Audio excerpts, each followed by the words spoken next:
My name is Michael. There is something I should have understood a long time ago, but only now have I become calm enough to say it out loud.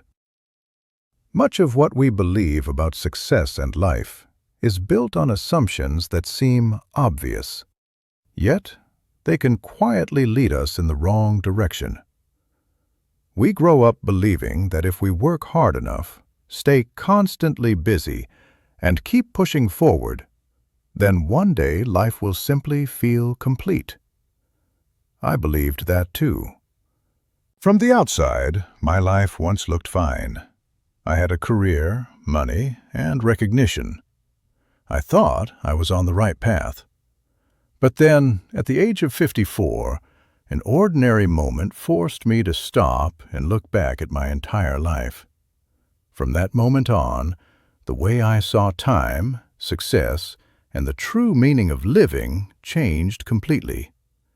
And I wish I had understood this sooner. For many years, I was seen as a successful man. From the outside, my life looked like a model that many people wanted to achieve. I built a solid career, created significant business value, and accumulated a great deal of wealth. I had my own office, frequent business trips, and the recognition of others. The media mentioned me as an example of effort and ambition. Younger people came to me to ask how I had done it. At the time, I believed that everything I had achieved was proof that I was living life the right way. I thought success at work meant success in life. I never questioned that until I began to look deeper. But while my external achievements kept growing, something inside me was slowly cracking without my noticing. I spent most of my time on work, long meetings and one goal after another. My family was always pushed to the background, saved for moments of spare time, if any remained. I missed many dinners, simple conversations, and moments when I should have been present. I told myself it was only temporary, that I was doing it for my family's future. But little by little, a distance formed. When I finally looked back, I realized I had traded my presence with the people I loved for work, and the cost was far greater than I had ever imagined. From around 1979 onward, my life revolved almost entirely around work. I worked long hours, came home late, and rarely truly stepped out of that rhythm, even when I was already at home. In my mind at the time, every sacrifice had a reason. I believed I just needed to push a little longer, that once things were more stable, once I reached certain milestones, I would finally have time for my family. I repeated that belief to myself every day like a form of reassurance. What I failed to see was that time does not stand still waiting for us to be ready, and the most important moments continue to slip by quietly. In 1985, my daughter Lily was born. That should have been a time when I was most present, but in reality it was the opposite.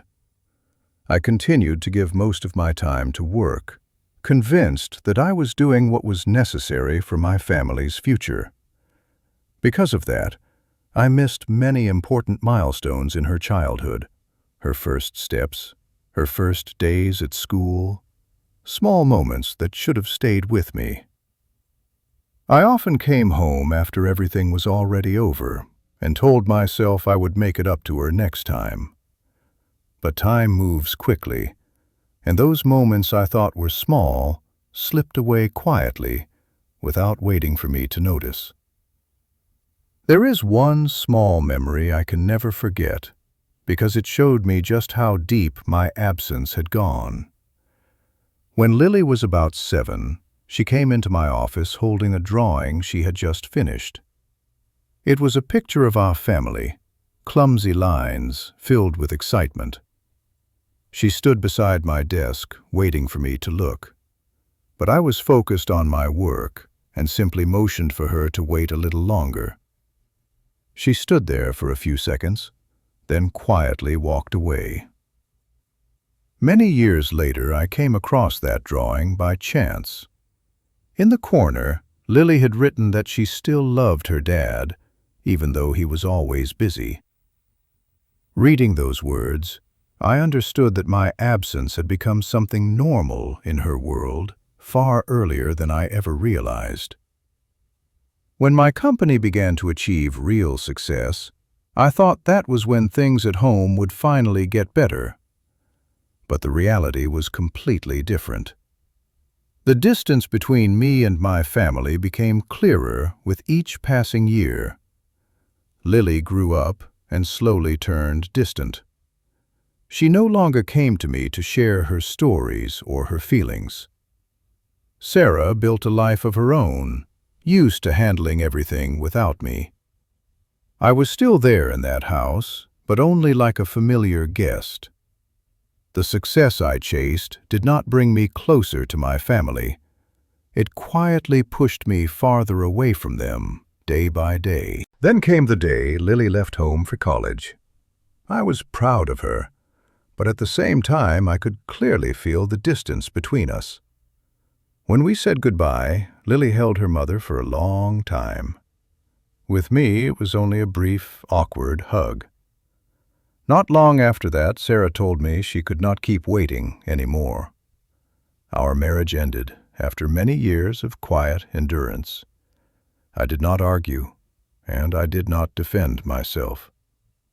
For the first time, I was forced to admit that I had placed my work above my family for far too long, and that what I had lost was not because of circumstances, but because of my own choices. When I was 63, a health crisis finally made me stop. I was working as usual when my body simply stopped responding. Lying in the hospital, surrounded by silence, I had time to look directly at what I had been doing for so many years. In that moment, I understood something I had always avoided. I had built my career mainly to satisfy my own ego, not for the people I loved. The time I traded away for work was gone, and there was no way to get it back. Realizing that was both painfully clear and painfully late. Now, having lived through nearly an entire lifetime, I understand that some things cannot be reclaimed, no matter how much money you have or how much regret you carry. Time does not wait for anyone to be ready. It simply moves on, quietly taking with it the moments we assume will come again someday. I am no longer angry with my past. There is only a gentle regret now, but one deep enough to remind me that the most valuable things were never what I achieved, but the moments when I was not there. If you're listening to this story, you may still have time. Not as much as you think, but still enough. And that is enough for you to choose differently, starting today. If these words made you pause and reflect, please share, leave a comment, and subscribe to the channel. Time is still moving, and the most important thing is how you choose to use it.